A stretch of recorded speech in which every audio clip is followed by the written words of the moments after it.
October 1956. In a New York chess club, a 13-year-old boy sits down across from a respected master and plays a move people will still be arguing about 70 years later.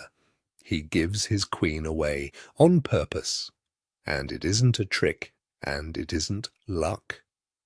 Modern engines confirm it, simply the best move on the board. This is the game of the century. The Marshall Chess Club, Manhattan. The Rosenwald Memorial Tournament. White, Donald Byrne, 26 years old, a former US Open champion and one of America's most respected masters. Black, Bobby Fischer, 13. Intense, awkward, and almost completely unknown outside New York's chess rooms.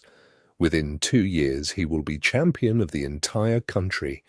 Tonight, nobody in the room expects a thing. It begins quietly. A knight, a piece, a flank pawn, a pawn in the center. The boy tucks his bishop into the corner and castles early, textbook, patient, professional. 13-year-olds are supposed to lunge at the enemy queen and pray. This one develops like a grand master. Byrne develops a bishop. Fischer stakes his claim in the center. White's queen comes out early to join the pressure on the boy's central pawn. Fischer simply trades that pawn away and reinforces. Byrne builds the broad pawn center every classical player dreams of, and Fischer calmly brings out another knight. Perfectly normal chess. It will not stay normal. Now, the first whispers. Byrne centralizes a rook, but notice what he still hasn't done. Castled. His king is standing in the middle of the board. Fischer's knight kicks the white queen. She steps to an exposed square. Then the boy's bishop glides out, adding pressure. 3-queen moves for white already, king in the center, and every black piece flowing to its perfect post. And here, the slip. Byrne moves an already developed bishop a second time, one wasted beat, with his king still in the middle. Fischer's answer is the first thunderclap of his career. He hurls his knight to the edge of the board, where it can simply be captured. A knight on the rim, apparently free. It looks like a beginner's lapse. It's a trapdoor. Take it, and Fischer's other knight crashes through the center, and White's position caves in. Byrne doesn't take the bait. He tucks his queen away. Too late. Fischer trades his rim knight for the defender of White's big center pawn, wrecking the pawns on Byrne's queen side. Then, snap! His other knight scoops up that center pawn for free, attacking the wandering white bishop as it lands. One slow move, that's all it took. The 13-year-old is already better. Byrne grabs a pawn back, deep in black's camp, but Fischer's queen steps out to an aggressive post, leaning on white's center, and white spends another move, developing at last, his king still in the middle. Then the boy's knight takes another pawn, landing inside white's position with its eye on a rook. Every white move is a reaction. Every black move is a question. Byrne finds his best try. His dark bishop attacks the black queen head-on. Surely now she has to run. Instead, Fischer whips a rook to the open middle. Check. And the white king, who never found time to castle, steps aside for good. Deep breath.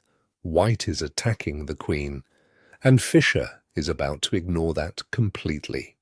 Fischer reaches for his light-squared bishop and pulls it back to a quiet square in the heart of his own camp. That's it.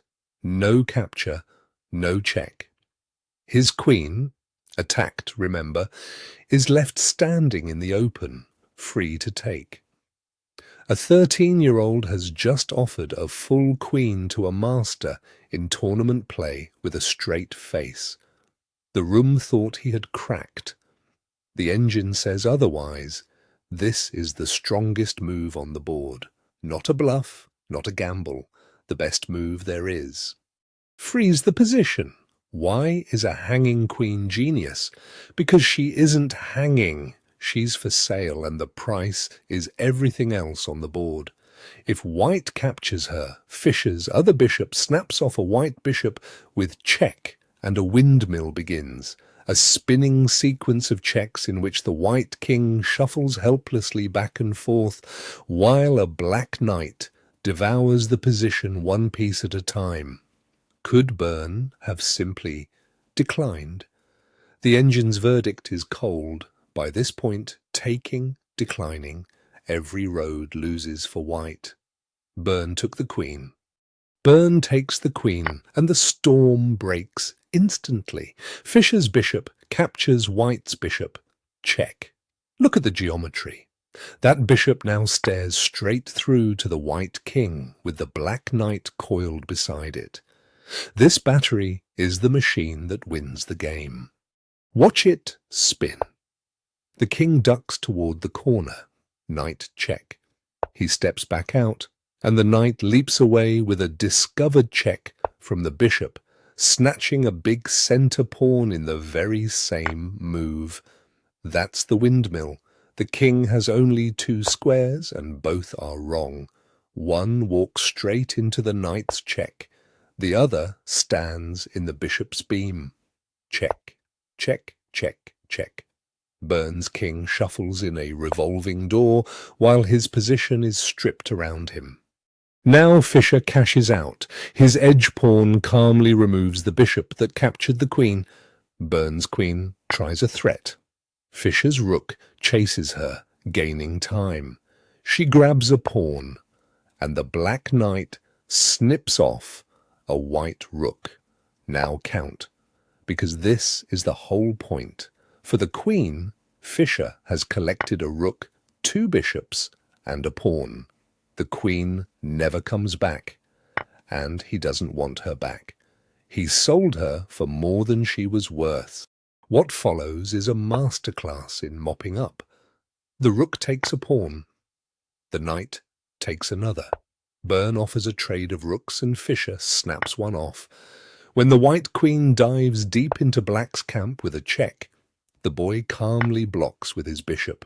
No panic, no showboating, just cold, tidy technique from a child. Byrne regains a rook, the last good news he will get tonight. Now watch the coordination. One bishop plants itself on the long diagonal, slicing across the whole board. The knight returns to a dominant central post. White's queen wanders the far side of the board with nobody to talk to, while Fischer quietly fixes his pawns and locks every door. Total control. Byrne's knight lunges forward, one last gesture of defiance. Fischer tidies his king out of danger, then turns to the final job. The dark bishop swings out. Check. From this moment, the boy will not play a single quiet move again. One of the great king hunts ever recorded. Check from the knight. The king runs. Check from the dark bishop. Check from the light bishop. The knight again and again. Byrne's king is herded step by step across the entire board, from one wing all the way to the other, by a rook, 2 bishops, and a knight moving in perfect harmony. And at the end of the road, the rook comes down like a hammer. Checkmate. The army he bought for a queen has delivered exactly what he paid for. So, what does the game of the century actually teach? That the queen is not the goal. The king is. A queen is only worth what she can do, and if selling her buys a rook, 2 bishops, a pawn, and an unstoppable attack, that isn't a sacrifice. It's the best trade of your life. A 13-year-old saw all of it in one sitting against a master whose only real slip, the engine confirms it, was a single, slow move. Chess had found Bobby Fischer. Want to replay it yourself, move by move? The game of the century is on our famous games page at mated.gg, along with free game reviews that show you exactly why you lost and a play coach to practice against. All of it free, no queen sacrifice required.